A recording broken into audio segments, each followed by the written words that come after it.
Salut les amis, j'espère que vous allez bien. On se retrouve pour une nouvelle vidéo et on démarre avec les unes des quotidiens madrilènes. Marca qui titre Ni un día tranquilo. Il n'y a pas un jour tranquille pour le Real. Coupe du Roi hier face à une équipe classée 19e de 3e division espagnole. Le Real a eu toutes les peines du monde et toutes les frayeurs du monde, notamment en fin de match, pour aller chercher une qualification sur un score de 3-2, où franchement, en seconde mi-temps, les amis, on n'est pas passé loin de la catastrophe, de l'accident industriel du côté du Real, parce qu'on a beaucoup souffert en seconde mi-temps. Alors peut-être aussi qu'il y a eu un relâchement, mais franchement, concéder autant d'occasions à une équipe qui est 19e de 3e division espagnole, même si hier il y avait quand même quelques changements au sein du 11, c'est encore une fois pas très rassurant. Les amis, c'est pas très rassurant.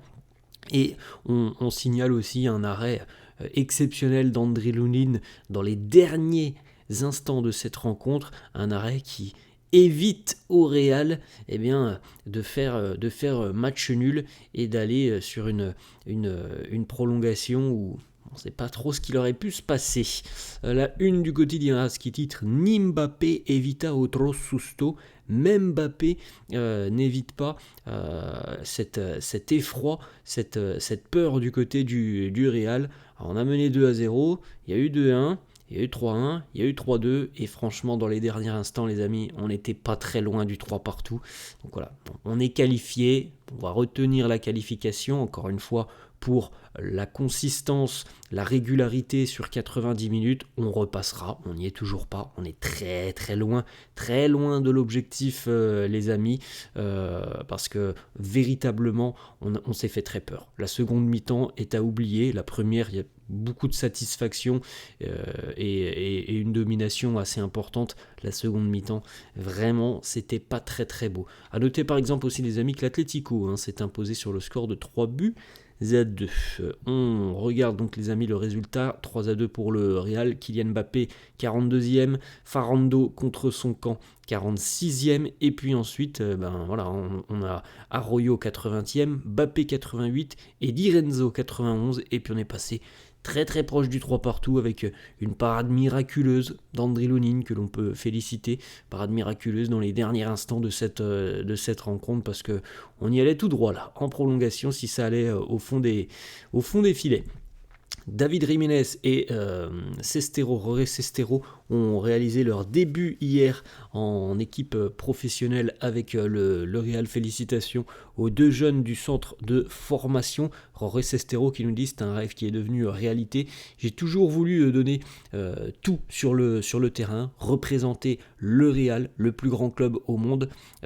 J'ai évidemment regardé beaucoup de joueurs du Real, notamment Casemiro et Toni Kroos. David Jiménez qui nous dit aussi, c'est ma 13e saison depuis que je suis au Real Madrid. Lorsque j'ai rejoint le club, je jouais avec l'ambition d'atteindre l'équipe première, même si je pensais que c'était impossible, que je ne pourrais pas atteindre ce Graal, et aujourd'hui ce rêve est devenu réalité. Je suis tellement heureux. David Jiménez hier, qui a d'ailleurs été relativement intéressant. 2 sur 3 duels gagnés, une interception, 3 récupérations de balles, un tir cadré, 97% de passes réussies, 98% de passes dans la moitié de terrain adverse et 95% dans sa propre moitié de terrain. On rappelle les amis que Talavera est une équipe qui est dans le même championnat que la réserve du Real, que le Castilla. C'est un rappel quand même. Talavera est 19e, le Real Castilla est 4e du championnat. C'est quand même un petit peu particulier, ce qui s'est passé hier, notamment sur la seconde mi-temps, où on a eu beaucoup de difficultés face à une équipe qui n'est pas très loin d'être relégable de 3e division espagnole. Xabi Alonso qui revient sur la performance de David Jiménez, il nous dit il a été très bon, je garde un œil très attentif sur lui. C'est stéréo aussi, c'est une vraie promesse. Il n'a joué que quelques minutes, mais on continue de le suivre très attentivement.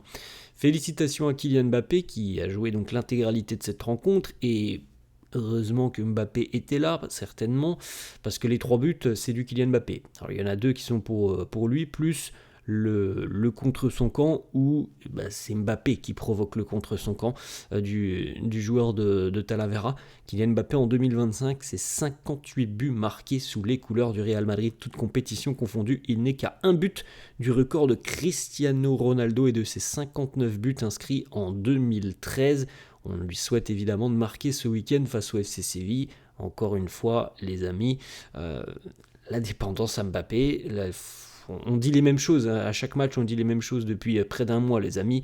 La dépendance à Mbappé, le manque de consistance, le manque de régularité, le manque d'équilibre. Voilà, les semaines passent, les matchs passent, et il n'y a pas beaucoup de changements très positifs du côté du Real, positifs vraiment dans la profondeur, parce que il y a quand même beaucoup de choses à revoir du côté du Real pour devenir une équipe potentiellement capable de gagner la Liga, potentiellement capable de faire un beau parcours en Ligue des Champions. Il y a beaucoup de choses à revoir, parce que si on reste sur cette dynamique-là, les amis, que l'on connaît depuis un mois et demi, je pense qu'on n'ira pas très loin en Ligue des Champions, on va pas se mentir. Donc véritablement, il y a un travail de fond qui doit être mené, et bon, peut-être qu'on a retrouvé un peu de confiance, on a retrouvé aussi beaucoup plus d'implication. Donc comme je l'avais dit il y a quelques jours, c'est déjà une bonne base, mais le travail de fond, les amis, il y a beaucoup de boulot. Hendrick hier, Hendrick qui a eu l'opportunité de se montrer et qui d'ailleurs fait un très bon match. Je pense que l'on peut véritablement souligner la performance d'Hendrick, certes face à une équipe de 3ème division. 77 minutes, 35 ballons touchés, un dribble réussi, 4 fautes obtenues, 4 tirs, 100% de centre réussi, 5 duels gagnés, 2 grosses occasions créées. Vraiment un match où on a reconnu les qualités d'Hendrick, c'est-à-dire sa vitesse, sa percussion, son insouciance. Il va de l'avant, il ne se pose pas de questions, il déménage, il bouscule les défenseurs. Voilà, ça c'est du Hendrick tout craché. Je ne sais pas si ça changera la donne au niveau du mercato, les amis. Normalement, on rappelle qu'Hendrick, dans 15 jours, 15 jours là, il ne sera plus merengue, mais il sera du côté de l'Olympique lyonnais. Xabi Alonso qui justement le félicite, il nous dit il a très bien joué, j'ai été le féliciter, il est très rapide, explosif, vertical, il a été très bon. C'est bien, c'est une bonne chose pour Hendrick de prendre un peu de confiance. Maintenant, la donne, elle ne bouge pas, les amis. Dans 15 jours, il sera vraisemblablement du côté de l'OL, à moins d'un retournement de situation. Capitaine Rodrigo, oui, il faut féliciter aussi Rodrigo, les amis, qui a eu l'opportunité hier de porter le brassard de capitaine. Comme quoi, ça peut aller assez vite dans le foot. Rodrigo qui était presque vendu l'été dernier, qui a beaucoup fait banquette depuis le début de saison, qui revient là depuis une petite quinzaine de jours, qui a marqué 2 buts, qui porte maintenant le brassard de capitaine. Alors ça a été quelques minutes, les amis, il n'était pas capitaine au début de la rencontre. Voilà, le capitaine Rodrigo, sur Instagram, il réagit. Je suis toujours en train de réaliser, d'atteindre mes rêves avec ce maillot du Real Madrid. C'est un honneur pour moi. Pourquoi Mbappé a joué 93 minutes, les amis, alors que Kylian n'avait pas participé à l'entraînement par exemple lundi, que l'on a encore un match ce week-end face au FC Séville, ça sera samedi. On pouvait peut-être imaginer que Mbappé allait être quand même un petit peu mis au repos au bout de 60 minutes de jeu. Alors réponse Xabi Alonso en conférence de presse, pourquoi il a joué 93 minutes? Parce qu'il marque des buts.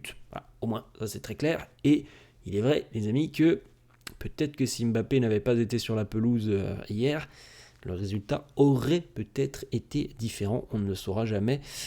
Là, on suppute quelque chose, mais on ne le saura jamais. En tout cas, voilà, un joueur qui marque des buts, c'est sur le terrain. Voilà la déclaration de Xabi Alonso. Xabi qui répond aussi à la question des journalistes. Comment ressentez-vous cette rencontre? Comment est votre état d'esprit après ce match? Il nous dit, l'objectif pour nous, c'était de se qualifier. On l'a fait, et c'est pourquoi je quitte Talavera en étant très satisfait et heureux.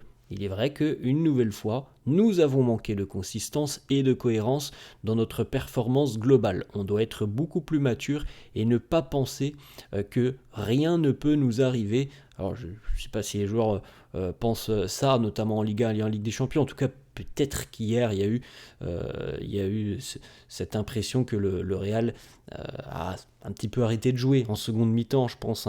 Et mal en a pris au merengue, parce que la réalité du foot, elle est faite ainsi. Et on s'est fait très peur sur la fin de cette rencontre. Il nous dit maintenant, Xabi Alonso, qui peut-être un petit peu aussi brouillé dans sa tête. Il nous dit, maintenant, notre objectif, c'est Majorque. Non, pardon, Séville, pour bien terminer. Il avait perdu le calendrier en tête. Xabi Alonso, il a peut-être besoin aussi de couper un petit peu. Ça sera fait après ce week-end. Il y aura une trêve qui sera peut-être bénéfique à tout le monde. On peut le souhaiter et l'espérer. A noter les amis que Jesus Valero a marqué hier à la 94e minute avec Albacete face au Celta Vigo. Un but qui amène l'égalisation et par la suite, un petit peu plus tard, Albacete va sortir le Celta sur la séance des tirs au but. Félicitations à l'ancien madrilène Jesus Valero qui d'ailleurs s'est exprimé. On lui a posé la question évidemment, est-ce que tu préfères affronter le Barça ou le Real en 8e? Il nous dit le Real. Un Albacete Real à Belmonte serait très très sympa. Tirage au sort qui est prévu, je crois, dans les tout prochains jours pour la Coupe du Roi. Donc voilà, on verra et on connaîtra l'adversaire du Real dans les tout prochains jours. Peut-être que l'on retrouvera Jesus Valero. Petite déclaration de Di Renzo qui a marqué du côté de Talavera. Il nous dit, maintenant je peux le dire, j'ai marqué un but contre le Real Madrid. C'est toujours un match particulier évidemment pour ces petites équipes qui affrontent un géant comme le Real. Ils jouent leur vie. On l'a vu hier. Une petite information pour terminer, les amis, l'aventure est terminée pour Davide Ancelotti. Il quitte Botafogo, il n'est plus l'entraîneur du club brésilien. Voilà les amis, la fin de cette vidéo, j'espère que ça vous a plu. N'hésitez pas comme d'hab à lâcher un petit pouce bleu, n'hésitez pas non plus à vous abonner à la chaîne. Je vous souhaite une bonne journée, je vous dis à la prochaine. Ciao.